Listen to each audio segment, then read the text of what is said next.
한국인들은 김치의 진심입니다. 많이들 좋아하시죠? 예전에 이제 김장이라고 하면 이제 다 같이 마을 잔치처럼 해서 먹기도 하고, 동네 분들 다 모여가지고 같이 김장하기도 하고. 근데 이런 문화는 그렇게 오래된 건 아니에요. 생각보다 김치 담그고, 우리가 생각하는 김치 담그고 이렇게 김장하는 문화들은 그렇게 오래되진 않았습니다. 그럼에도 김치 하면 그냥 한국이에요. 뭔가 상징과 같은? 왜 그런지 모르겠습니다만. 뭔가 어떤 한국의 어떤 자부심이라고 할 정도로 김치를 굉장히 좋아해요. 어느 정도냐면 유치원 때부터 교육의 하나로 김치 먹기가 들어가 있어요. 아니 진짜예요. 근데 모든 아마 거의 대부분의 유치원에서 그렇게 할걸요? 어떤 식으로 하냐면 처음에는 빨간색에 익숙해지게끔 합니다. 이 빨간 음식을 눈에 익게끔 하기 위해서 고춧가루를 대신해서 토마토를 써요. 그래서 맵지 않게, 그런데 빨갛게. 그래서 빨간 음식에 대한 거부감을 줄이는 훈련을 먼저 해요.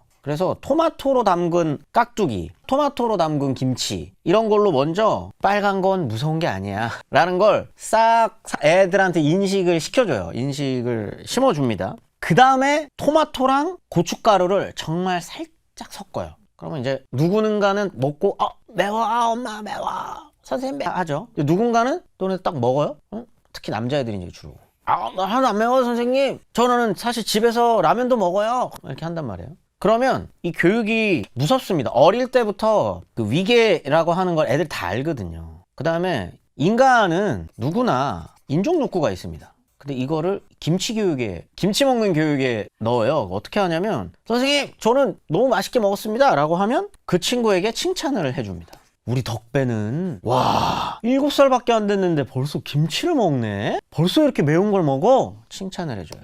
그러면 아이들은 매운 걸 먹는 게 좋은 일이라고 생각합니다. 훌륭한 일이라고 생각하고, 그러면서 하나둘 김치 먹는 게 자랑이 돼요. 김치를 먹을 줄 아는 게. 그거를 교육 시스템 안에서 녹여냅니다. 굳이 왜 그렇게까지 하는지는 잘 모르겠지만 한국인들은 그렇게 김치 이꼴 한국이라고 할 정도로 완성시켜 나가요. 그렇게 해가지고 여러분들이 김치는 곧 한국이라고 하는 이미지를 머리에 넣은 채로 성인이 되었습니다. 그런데 갑자기 옆에 있는 일본이라고 하는 나라에서 우리도 있어 기무치라고 한다거나, 중국이라는 나라에서 아니야 파오차이야 라고 한다면, 김치 이꼴 한국이라고 교육받았었던 여러분들은 나를 부정하는 듯한, 실제로 역사라는 게 그런 거거든요. 나를 부정하는 듯한 느낌을 받게 되고, 이건 혐한이야 라고 인식하게 됩니다. 그러면 늘 따라붙는 이야기가 있어요. 그게 뭐냐? 원조 논쟁입니다. 그 자존심에 스크래치가 나면, 그러면서 이걸 자꾸 역사에서 찾으려고 해요. 특히 이 문화 원조 논쟁을 역사에서부터 찾으려고 할 때가 많은데, 이런 얘기를 시작부터 하면은 김 빠질 수도 있겠지만 그것만큼 무의미하고 그것만큼 탈지성적인 건 없다. 문화는요 흐릅니다. 문화의 원조를 따지는 것만큼 멍청한 짓은 없어요. 김치의 원조는 어딜까요? 이거 먼저 때리고 시작하면 또 큰일 나는데, 김치의 원조는 어딜까요? 정답 모릅니다. 왜? 김치라는 단어의 어원을 보시면 됩니다. 김치는요 침채에서 왔습니다. 침채는요 담근 채소라는 뜻이에요. 담근 채소는요 절인 채소라는 뜻이거든요. 절인 채소를 먹지 않는 문화는 없습니다. 아까 일본 기무치 말고 또 다른 거 많아요. 일본 단무지, 중국 파오차이 말고도 또 뭐 있을까요? 여러분들 중국집가 먹잖아요. 짜샤이라 그러네 그걸. 왜 중국이랑 일본이랑 비교하네? 필요 없습니다. 그럼 유럽으로 가볼까요? 피클. 또 독일 가면 양배추 절임, 이거 1960년대에 파독 광부 분들이랑 화독 간호사 분들이 여기에 고춧가루 풀어가지고 김치찌개 해 먹었습니다. 실제로 비슷한 맛이 나요. 절인 채소는요 어느 문화권이나 어느 나라에나 다 있습니다. 그런데 이걸 원조를 따지면 어디예요? 어디라 그래야 돼요? 그것만큼 멍청한 짓은 없다는 겁니다. 그럼에도 김치는 곧 한국이라고 하는 이미지를 가지고 있고, 이걸 나름대로의 자부심으로 가져가려면 어떻게 해야 되느냐는 결론에서 말씀드리겠습니다. 이런 김치 지키기들, 이렇게 얘기하시는 분들이 있어요. 이런 김치 지키기는 사실은 먼저 중국에서 시작했기 때문에 이걸 방어하기 위한 거다 라고 하실 분들도 있을 것 같아요. 자꾸 중국이 다 모든 걸 자기네 나라가 원조라고 하고 여기서부터 시작됐다 그리고, 그러다 보니까 우리 문화를 지키기 위해서 우리가 그렇게 하는 거야. 네, 상관없습니다. 나 그것까지 비판하고 싶진 않아요. 그리고 그럴 수 있죠. 그런데 중국이 멍청한 주장을 한다고 해서 중국의 멍청한 주장에 대응하는 논리를 똑같이 한다면 도돌이표예요. 여기가 먼저야, 여기가 먼저야, 여기가 먼저야, 여기가 먼저야. 도돌이표입니다. 그건 논쟁이 아니거든요. 김치 지키기를 하기 위한 가장 현명한 방법은요, 누가 먼저야 혹은 여기가 먼저야 우리가 먼저 했어 라기보다는 지금 우리 게 맛있어가 더 좋아요. 그러지 않아요? 여러분들 햄버거 먹으면서 사실은 이게 말이지 독일의 함부르크 지방에서 시작된 거고 한다거나, 아니면 쌀국수를 먹으면서 이게 사실은 중국의 남방 문화가 밀가루 문화권이 아닌 곳에서 말이야, 이런 거를 따지지 않아요. 동남아와 중국 남방에 모두가 쌀국수를 먹습니다. 태국도 먹고요, 동남아 어느 나라도 쌀국수는 다 먹어요. 근데 우리는 쌀국수 어디가 떠올라요? 베트남이 떠오르잖아요. 왜 그랬을까요? 브랜딩을 잘해서입니다. 누가 했느냐? 미국사는 베트남인들이 베트남 쌀국수라는 브랜딩을 잘해서요. 그거 먹으면서 막 사실 이 원조로 따지고 들어가면 이런 생각 안 해요. 피자 먹으면서 이게 말이야 사실은 메소포타미아에서부터 시작을 해서 이게 유럽으로 흘러 들어갔고, 그것이 유럽의 문화와 만나면서 먹으면서 느껴봐, 이게 바로 메소포타미아야. 이런 걸 누가 하냐고요? 안 한다고요. 이탈리아를 떠올리잖아요. 왜 그럴까요? 마케팅을 잘했잖아요. 브랜딩을 잘한 겁니다. 김치를 갖고 싸우려면 이게 말이야 사실은 절인 채소가 어떻게 해서 고춧가루를 만났냐면 막 이런 얘기, 김치 지키는 것과 아무 상관없습니다. 역사에 모든 답이 있다라고 하는 생각은 참 멍청한 생각이에요. 중국과 논쟁할 때 원조 논쟁 같은 거에 말려들지 마시라는 얘기입니다.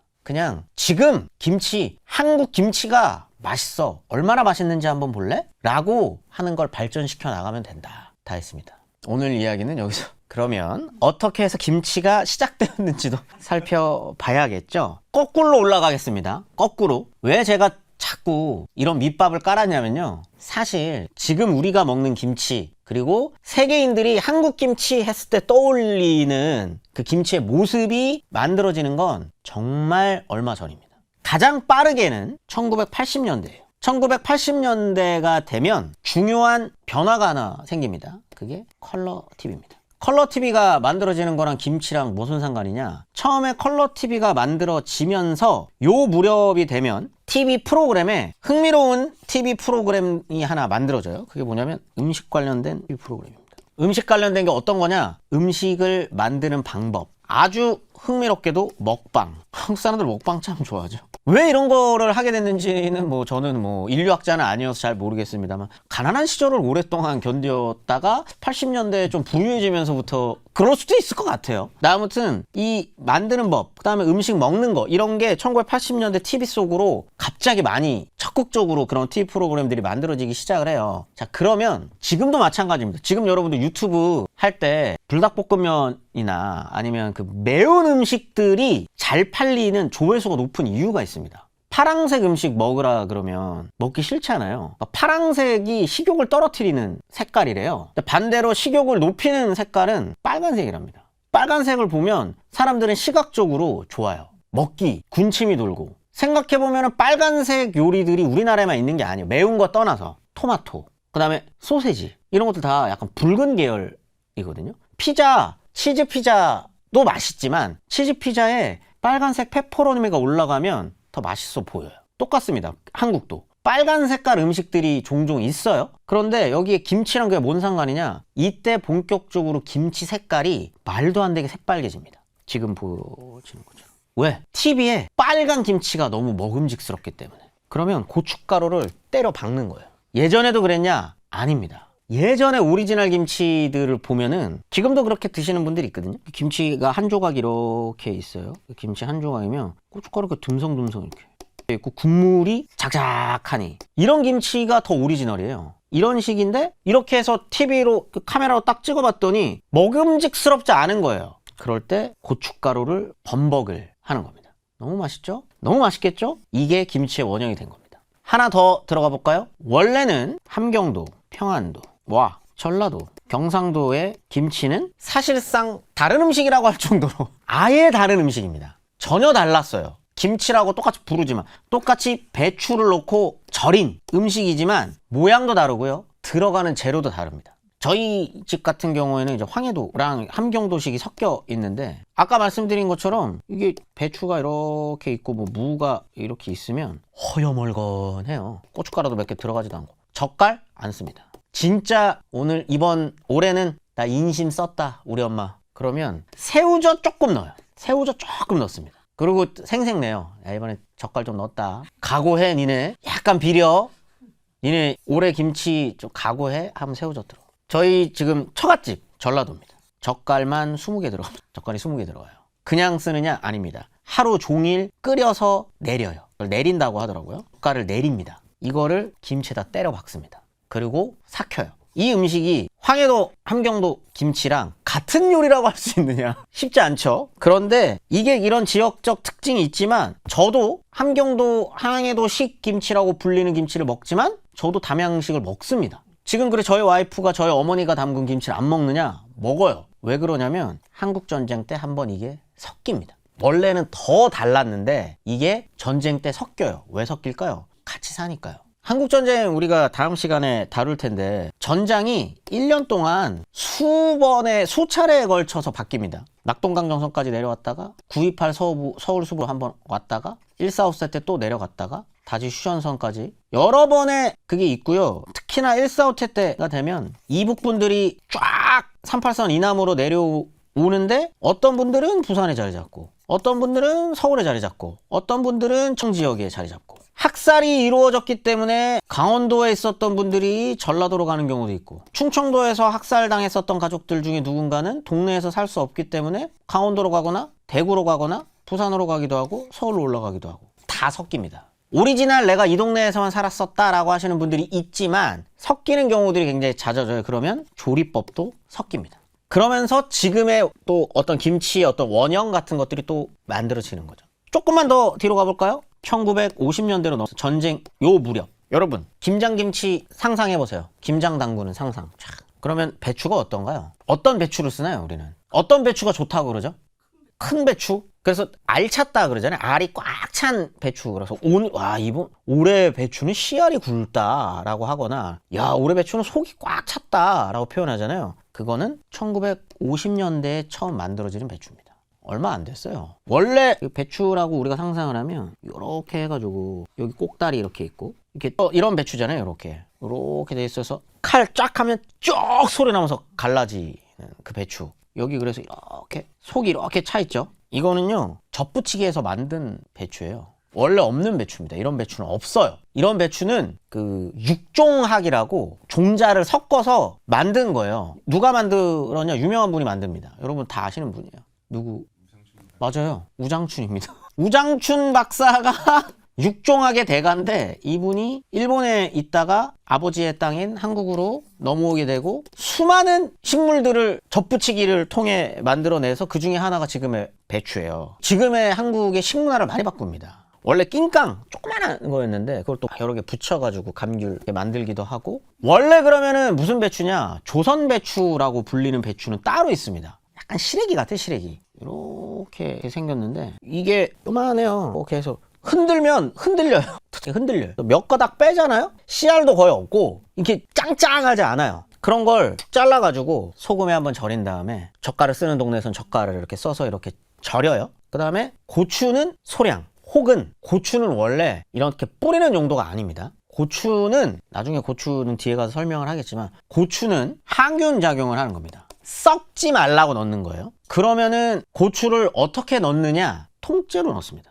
이 고추를 빨간 고추, 초록 고추를 이 조선 배추 이렇게 쭉쭉 찢어가지고 착착착착 자른 거에다가 소금물에 한번 절이고 오면은 젓갈로 이렇게 담그고 그 위에 국물이 생길 거 아니에요. 그 국물 위에다가 고추를 통째로 서너 개를 이렇게 띄워 놓는 거예요. 썩지 말라고. 그게 원래 조선의 김치입니다. 이 방식대로 먹는 곳이 아직 남아있어요. 충청도에. 그리 시골도 아니던데 이게 KBS 다큐멘터리에서 한번 김치의 원형을 찾아서 막 이런 다큐멘터리가 한번 있었는데 이걸 쭉 한번 따라가 봤더니 진짜 그 조선시대 때 해먹었던 김치의 모습 거의 그대로 조선 초기의 거의 모습 그대로 해먹는 데들이 있었던 거예요. 어떻게 담그느냐? 방금 말씀드린 것처럼 그 시래기 같은 그 배추를 잘라서 소금을 한번 절이고 젓갈을 담그고 그 고추를 몇 개 띄워요. 그러면 채소 절임이 됩니다. 채소 절임이 되는데 여기에 조선식 김치의 특징이라고 할 수 있는 젓갈이 들어간 거죠. 젓갈이 들어갔어요. 그러면 피클 만들어 보셨나요? 집에서? 안 만들어 보셨구나.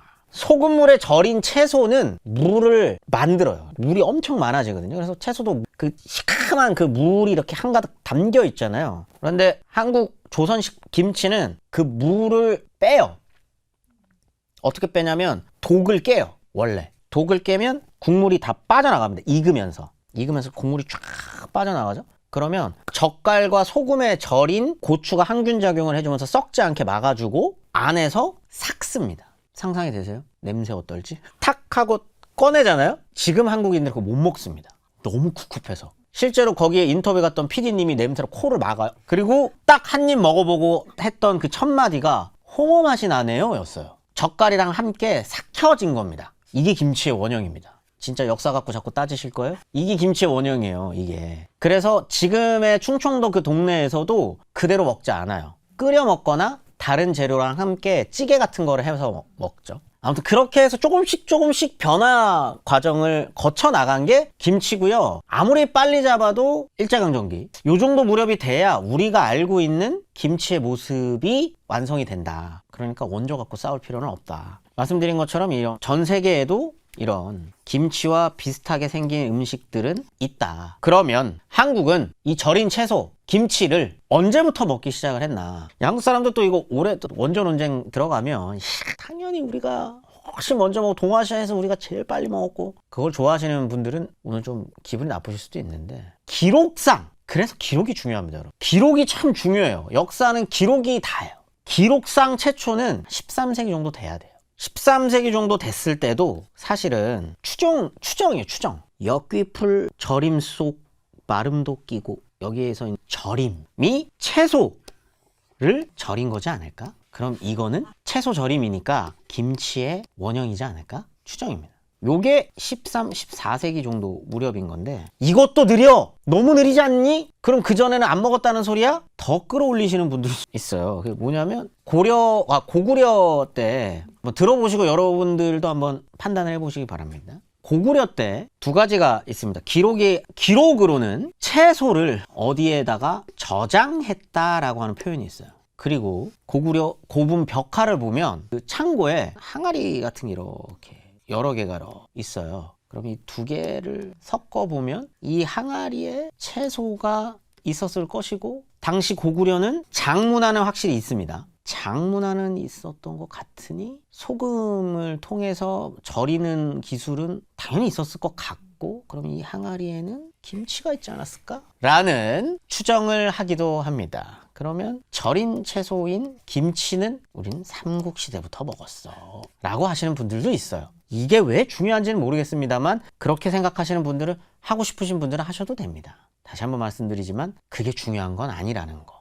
기록상으로는 13, 14세기 무렵부터 절인 채소 느낌의 기록들이 나오기 시작을 하다가 목은 2세기 편지에 처음 나옵니다. 개성사람 유순이가 우엉파 무와 함께 침체장을 보냈다. 이거는 확실합니다. 절인 채소. 그렇다면 고려 말 조선 초에는 확실히 있었어요. 침체, 김치의 원형이 존재했다라는 겁니다. 14세기에는 100%다. 하지만 그 모양은 알 수 없다. 그러다가 조금씩 어떻게 만드는지도 적어놓은 요리서들이 발견됩니다. 아마도 조선시대 무렵이 되면, 조선 후기 정도죠. 아마도 요런 모양이지 않았을까. 제가 아까 말씀드린 거의 무 버전입니다. 지금 요 사진은 한번 무를 자박하게 잘라다가 소금에 절여서 뺀 다음에 항균 작용을 하는 고추를 통째로 이렇게 넣고 절인다 하면 국물이 이렇게 생기죠. 이걸 동침이라고 부릅니다. 김치가 아까 전에 저희가 말씀드린 것처럼 원래는 침체. 그런데 한국인들은 그렇게 바꿔요. 침체를 아마 딤체로 발음했을 거고요. 원래 치읓을 디귿, 지읒이나 티귿을 디귿으로 발음하기도 하거든요. 디귿 혹은 지읒으로 발음하는 걸 서울 사람들은 싫어해요. 사투리 중에 짐치라고 하시는 분들이 있거든요. 지읒 발음을 사투리로 인식하는 걸 서울은 굳이 기역으로 바꿉니다. 그렇게 변화돼요.